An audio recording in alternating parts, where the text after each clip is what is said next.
Hey everyone, Mark Nicholson here, back with another video to help you obviously make more sales and more money with your online sales funnels. And today we're going to be talking about one of the biggest issues that prevents people from actually generating leads and generating revenue into their sales funnel in the first place.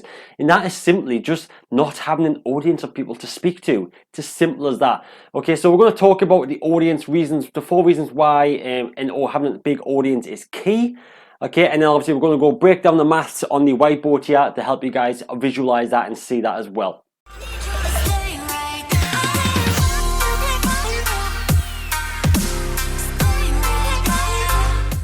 If you haven't subscribed to the channel yet, make sure you go down there and click subscribe now, because we'll be releasing videos on every Tuesday and Thursday from now on.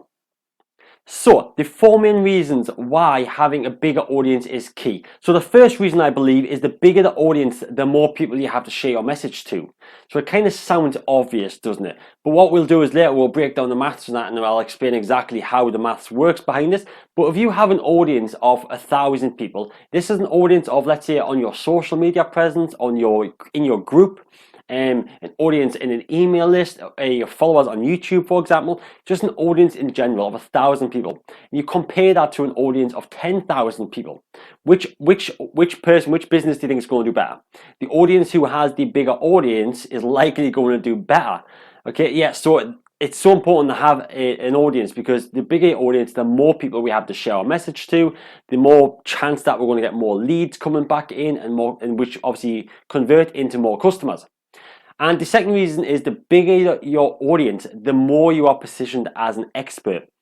Using them 2 businesses that we've just talked about before, they both offer the exact same service, but one audience only has 1,000, the other one has 10,000 people following them on their social media channel, let's say. Or which one do you think is going to be seen as more of an expert in that niche? They both have identical products and identical services. Which one would you choose?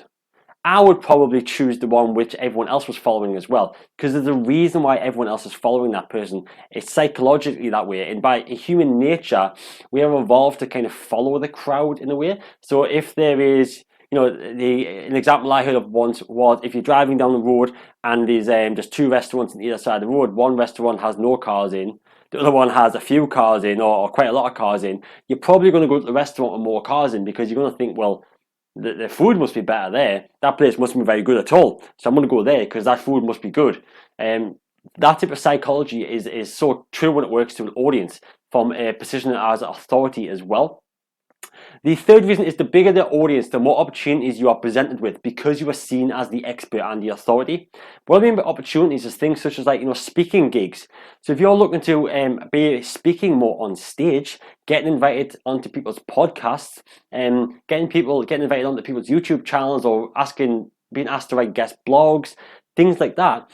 The bigger the audience, the more you're perceived as the expert and authority. You might not even be the best at what you do, but you are perceived as being the best at what you do, just purely because you've got a big audience. It just works, guys. It's just psychology. And the 4th reason, which should be 100% obvious now, and there's the whole reason why we're talking about this video, but the bigger the audience, the more sales you'll make. Simple as that. So the more people you have got to present your offer in front of, the more quality audience that is, of course, because quality is obviously key here as well. Having an engaged audience of 10,000 people, compared to an engaged audience of 1,000 people. Yeah, so the bigger the audience, the more sales we're going to make, purely because we're going to be driving more leads into it. So let me explain how a bigger audience will make you more sales. So what I'm going to do for this is I'm going to draw a funnel.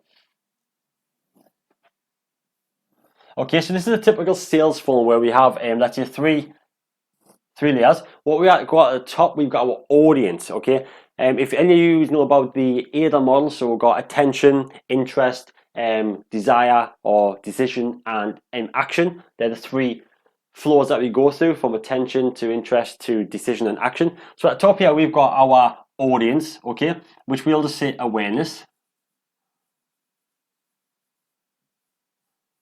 And then down here, we've got evaluation. And then here we've got action takers. These are the people who buy from us, right? So what we're going to do now is we're going to compare 2 examples. So the first one we're going to compare is someone who has an audience of 1,000 people. 1,000 people, let's say on their email list, just to keep things simple. 1,000 people. So they're trying to raise awareness. They've got an audience of 1,000 people. So the maths behind this, 1,000 people, okay? And so with that 1,000 people, we now position an offer worth £100 in front of these 1,000 people. We send an email to them. Let's just say for this instance, they all open the email, all 1,000 people, okay? And 30% of these people actually click the link in the email to go and have a look at the offer. So we've got 300 people evaluating the offer, let's call it, evaluating it, okay? But then only 20% of the 300 actually then purchased the offer. So we've got 60 people then. So what we need to do is, the offer was £100, the product that we're selling £100. So we need to times that by 60. So this gives us a total revenue of £6,000. £6,000, $6,000, wherever you're watching this in.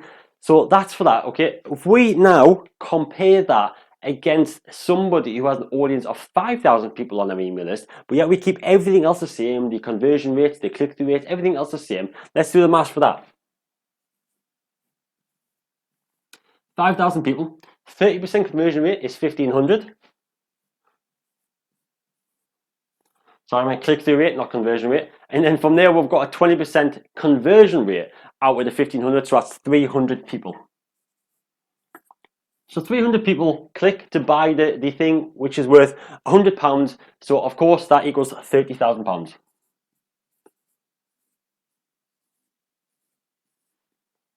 So when you hear people talking about that, it's key to build a list, it's key to build an audience. This is why, because the numbers don't lie. The more people you get on your email list, in your Facebook groups, if it's an engaged group, that is, the better. So the more people you have downloading your lead magnets, the more people you have engaging with your content, the more people you have in your chatbot messenger, whatever it is, the bigger the audience, the more you're going to make and the more successful your business can be. And also having an audience in things like your email list means that no matter what happens on social media, you have a list there. You've got a list that you can put your offer in front to over and over and over again. And this is why I talk so much about developing your sales funnel and developing a lead magnet, something that you actually can present to your audience and give them away for free, just so you can have them on your list and so that you can then talk to them going forward. So that's why it's so key. And on average, emails, the data I read on this, so for every $1 spent, spent on an email, it is worth a 40x return on investment. So for every dollar spent on email, you'll generally make $40 back off of it, purely just because of using the email to advertise to send offers out to. So 40x return on investment from that. Whereas in this case, obviously we 5x the audience at the top, so we obviously 5x the return at the bottom. It's as simple as that, just by increasing the audience. So for every type of person you can get on your audience, on your email list, the better. So I hope that's explained exactly why you should be looking at strategies that increase your audience overall. Okay, like I say, especially off of social media, so an audience on your email list and things like that, where you can talk to on a regular basis, you can get more personal with them, you can talk to them. Again, you can still invite them onto your social media channels so they can see you in multiple places. But having them in your email list is key for this reason alone. But also, if you do build up an audience on social media, you can obviously utilize ads to retarget that audience, to position your offers in front of them as well. And if you are kind of looking to do a content marketing strategy where you are creating more videos, where you are creating content, blogs, articles, posts, lead magnets, things like that, that will obviously help build your audience. People will look at you as more of an authority and look at you as the go-to person for help and advice around that topic that you are an expert in. No matter what it is, that could be, you could be a construction company, you could be a plumber, electrician, you could be an expert, a coach, you could be a photographer, whatever it is. If you are positioned more of an authority, people are going to be attracted to you either way. So if you do need any help with this, if you are struggling with this and you kind of see the concept behind it, but you're not too sure where to start, you don't know how to go about building an email list, you don't know how about going creating a content marketing strategy that's going to engage with your audience, please feel free to reach out to me at my email if you wish, which is mark@officialmarknicholson.co.uk, or leave a comment below this and we'll have a chat, or send me a direct message. Either way, happy to do that. So I hope you've enjoyed this video and I hope it helps you.